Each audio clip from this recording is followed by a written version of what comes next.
his contemporaries.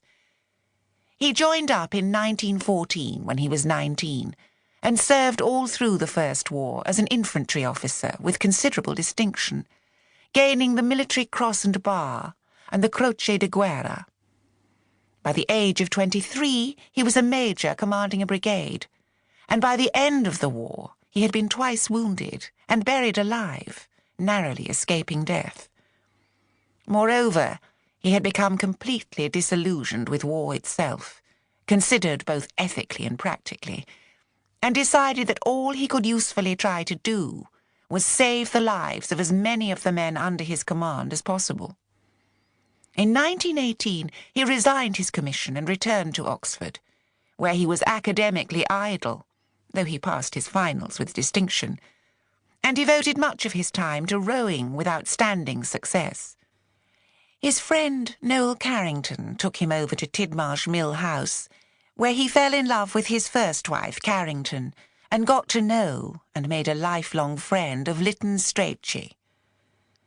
As with others of his generation, those ghastly years of trench warfare had knocked nearly all the ambition out of him. His war experiences had moved him deeply. His memory of them was extremely vivid, and he often described them to me in detail. When the Second War began, he knew what was at issue. What I knew was second-hand, but unforgettable. To quote others, he was a good-looking man of powerful build, with the brightest blue eyes I have ever seen, and marvellous Rabelaisian high spirits, always immensely alive. He was physically active in fields he enjoyed, such as swimming, walking, and tennis. But he certainly made an impression of indolence at times, perhaps because he could happily sit reading a book the livelong day, for he was a passionate reader with a remarkable gift for remembering and synthesizing facts. And he was never bored, thinking, talking, and arguing with a breath of life to him. In terms of work, his achievement was not very great. After a spell at the Hogarth Press with Leonard and Virginia Woolf, he trained and practised as a bookbinder, helped Lytton Strachey edit the Greville Diaries in 8 volumes, acting also as his business secretary and literary agent, spent a number of years reviewing books on history and crime for the New Statesman, and published a book on Broadmoor, which is still in print. He died in November 1960. To sum up his character, he was a man of deep and strong emotions. His chief relationships were life-lasting and provided an incalculable sense of support to those at the other end of them. To some, he could be formidable, high-spirited and excitable. His eyes would flash and his voice rise in an argument, so that the uninitiated thought him angry, though he was, in fact, having the time of his life.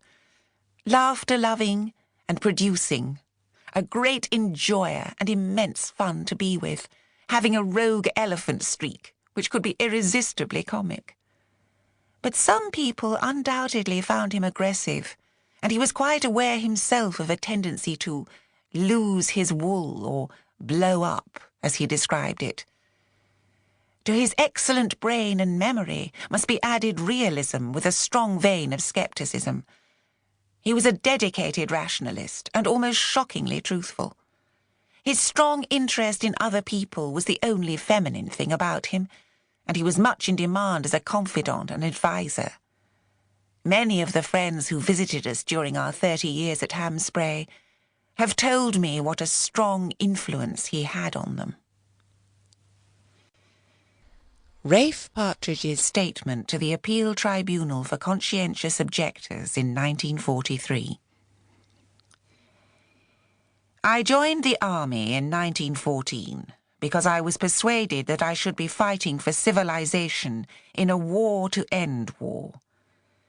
During the course of that war, I had plenty of time to reflect on why I was trying so hard to kill my fellow men. All civilized values had disappeared. My country was dominated by fear, hatred, anger, and revenge, and the object of the war was reduced to punishing the Germans. The war to end war had degenerated.